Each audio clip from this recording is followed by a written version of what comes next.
என்னது துருவ நட்சத்திரம் அப்டேட்டா? இது நிஜமாவே நடக்குதா இல்ல நான் தான் ஏதாவது கனவு காணுறேனா? இது ஆக்ஷன் மேடம், இது ஆக்ஷன்.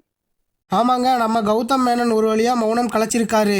படம் எப்ப வரும்னு கேட்டதுக்கு பட்ஜெட் கொஞ்சம் இடிச்சிருச்சு ப்ரோ, அதான் லேட்டுன்னு ஓப்பனா சொல்லிட்டாரு. 2017 ஆரம்பிச்சது, பசங்க எல்லாம் ஸ்கூல் முடிஞ்சு காலேஜ் முடிச்சு இப்போ கல்யாணம் வரைக்கும் வந்துட்டாங்க. ஆனா படம் மட்டும் ரிலீஸ் ஆகல.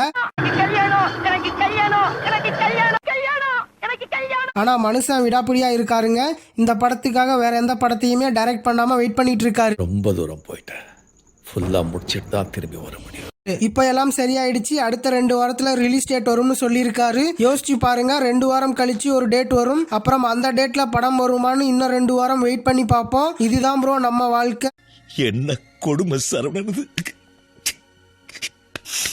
என்னதான் இருந்தாலும் ஜான் வந்தா மாசாதான் இருக்கும். நீங்க ஜிவிஎம் நம்புறீங்களா இல்லையா? கமெண்ட்ல சொல்லிட்டு அப்படியே அந்த சப்ஸ்கிரைப் பட்டனை தட்டி விடுங்க. வாய்ப்பில்லை ராஜா, வாய்ப்பு.